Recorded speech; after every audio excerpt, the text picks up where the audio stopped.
Okehampton is a small town on the edge of Dartmoor. It's home to a Norman castle, historic park,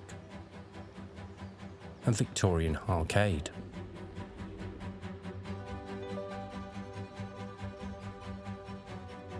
However, on the outskirts of town is a lesser-known historic building. At first glance, it might seem like just a quirky little house. However, its history goes back a lot further than you may think. It formed part of one of the most important infrastructure systems in its time. To explore Bushouse's intriguing history, we must go back a few centuries ago.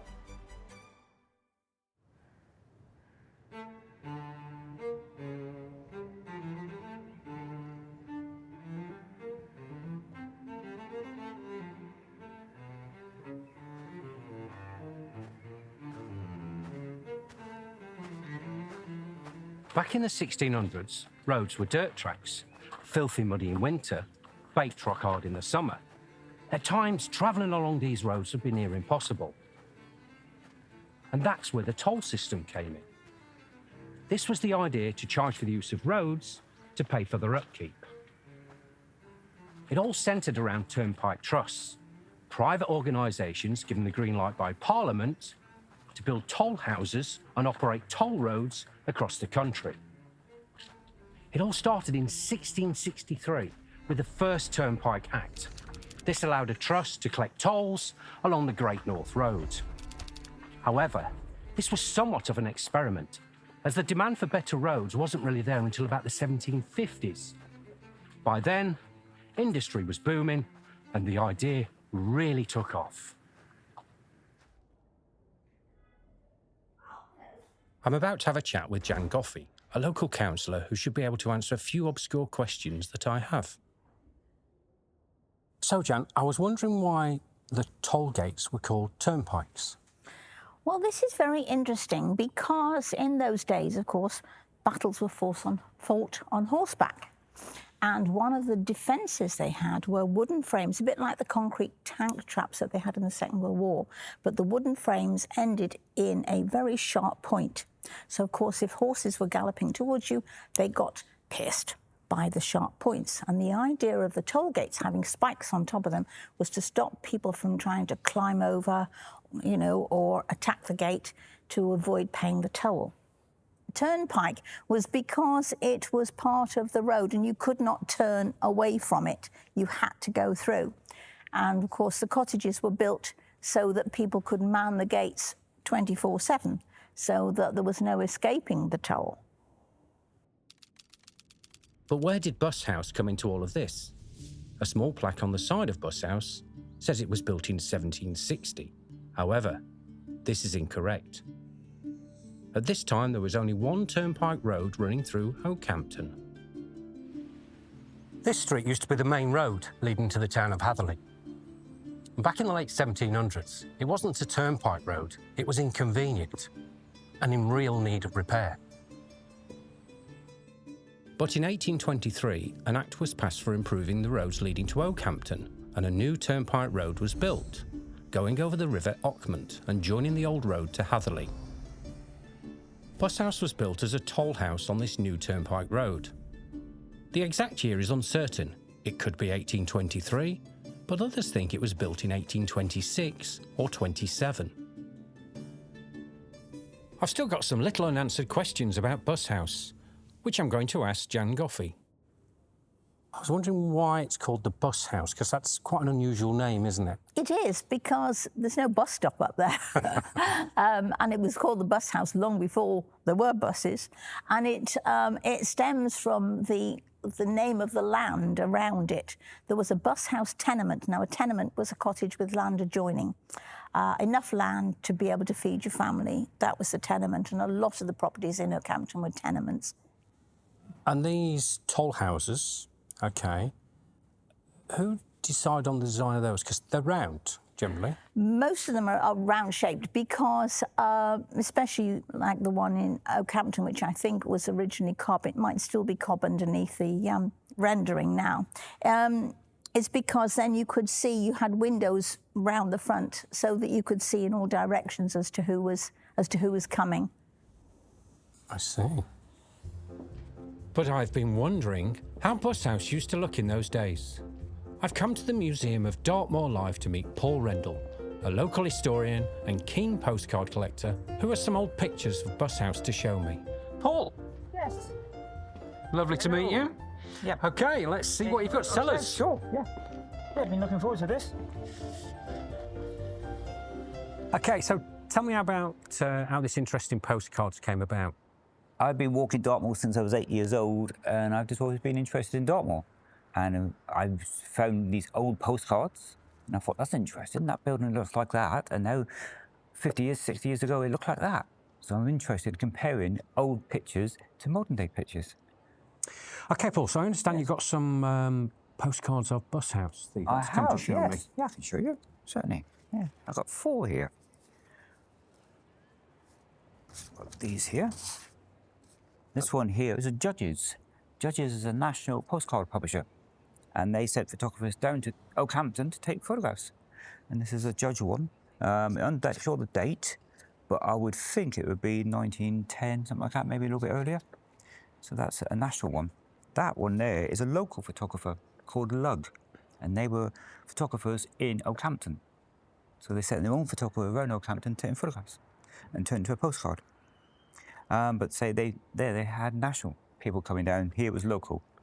Okay. These are much more interesting. This is Frith, which is a national company, a big company. They started in the 1880s and started producing postcards, and they worked until the 1960s.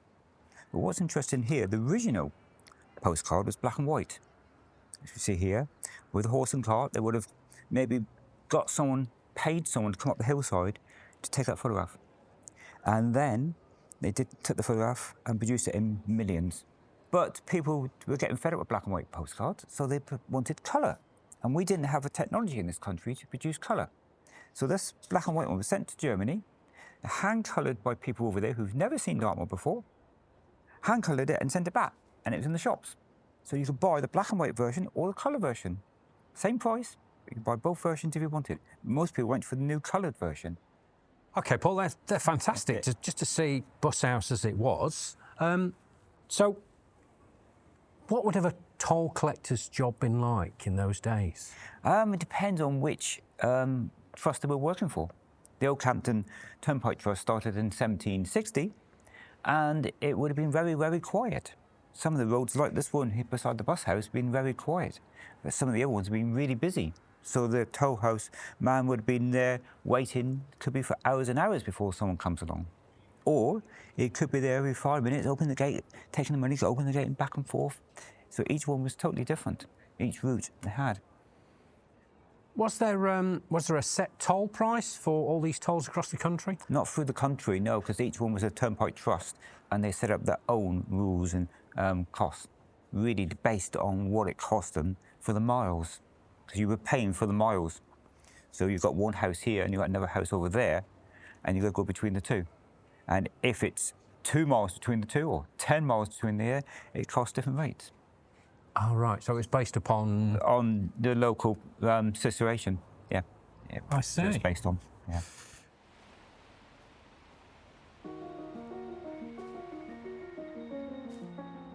Back in the 1830s, the Okehampton Turnpike Trust, along with all the others in the UK, were at their peak. By the time the last Turnpike Act was passed in 1836, there were approximately 1,000 trusts and a whopping 8,000 toll houses along 22,000 miles of road. So when you think that's a heck of a lot, isn't it, to get it now? And then in the 1880s, it had all disappeared. Because, say, with the coming of the railways especially, freight was moving on to trains, and so there wasn't the need for the toll roads. So the gates were removed, but interestingly, of course, people were living in the cottages, and they were able to carry on being homes as opposed to being somewhere where people lived to run a business. But I imagine a lot of them would have just fallen into disrepair. And what happened to the Turnpike Trusts? They were just all closed down. And Bus House, which obviously is in Okehampton, Yeah. How was that affected by the finishing the Well, tiles? the gate has clearly disappeared a long time ago, and the house has been lived in as a house ever since. So, and kept the name, which is interesting. So it's probably fair to say that the toll houses have got quite a lot of significance in terms of the history of our roads and our transport. Absolutely. They were a very important part of our road transport history.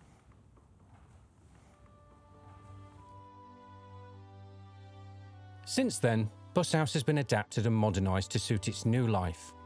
The old thatched roof was replaced with a slated one, and an ornate weather vane has been added to the apex. Bus House today is a charming, unique little building. It's currently up for sale. I'm heading to Launceston to meet Suzanne Littlejohns, who spent her childhood summers at Bus House with her great aunt. Suzanne, Bus House must have been a very special place for you when you were younger. Tell me a bit about your visits there when you were a child.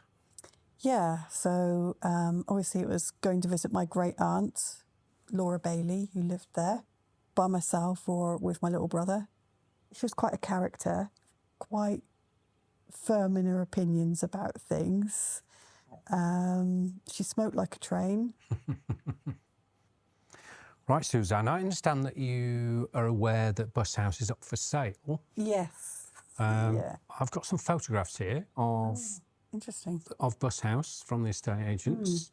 Okay, we've got the hallway here, which would have obviously been the first room. Oh, there's a couple of pictures, look, which would have been the first room that you came into. Well, we would always tend to come in through the kitchen door, the back door, and this door didn't often get opened. It looks surprisingly similar to the way that it did. I think it's because it's the old-fashioned furniture as well. If somebody said, "Do you recognise this place?" I would instantly think, "Oh yeah, that's Auntie Laura's house." Right, so you used to come in through the kitchen, you said. So I've got a couple of photos of the kitchen here, which probably looks quite a lot different. Yes, it was very old-fashioned, shall we say. Sort of 1970s, sort of a 1960s type, barely fitted kitchen, just sort of units that were very, very basic. There actually was no fridge in the house when I used to visit. There was here in this corner, there was a pantry with stone shelves. Would you cook and smoke? Yeah.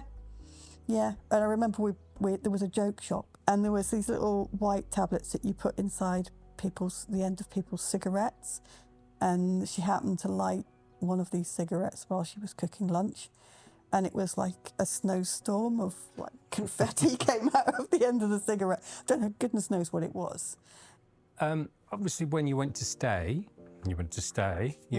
sleeping arrangements and all the rest of it, there's the main bedroom as it is now. So how does that look in relation to what you remember?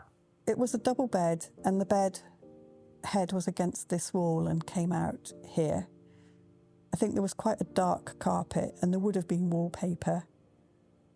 I think probably dark curtains as well, and the leaded windows. I remember, because we would obviously go to bed early, we all slept in the same bed with Auntie Laura when we were little, and used to have the curtains open so that we could see the car lights, because it was a novelty for us. And then obviously Auntie Laura would come to bed and close the curtains. Okay, Suzanne, when you first arrived at Bus House, first time you ever arrived, and you walked into that room, what were your first memories, or what did you feel? I think when I first walked into it, I would have been really small, and it's hard to remember. It's only, I think, gradually as I spent time there did I realise how unusual it was to have a room like that. We had lots of, happy times in that room. We played cards, we watched TV, and Auntie Laura would buy things, like bought cakes from the cake shop, and that was always a treat. So the memories of having these teas in that room made that a favourite room, because, it was always a place where, We had fun, we had games, and we had cake. So, what's not to love? And through all the time that you spent at Bus House, how would you say that sort of shaped you today, those visits and things like that?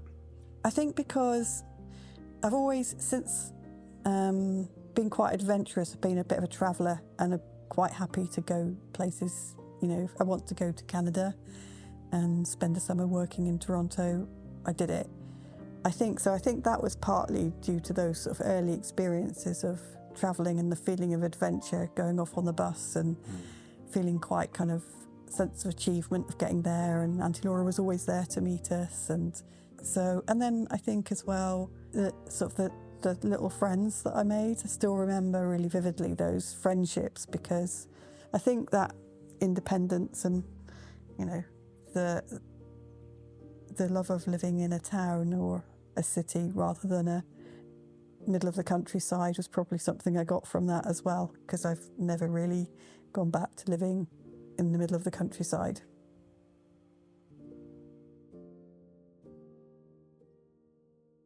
Over the years, this little house has seen a lot, from being part of the countrywide infrastructure that shaped the modern road system, to playing host to multiple generations.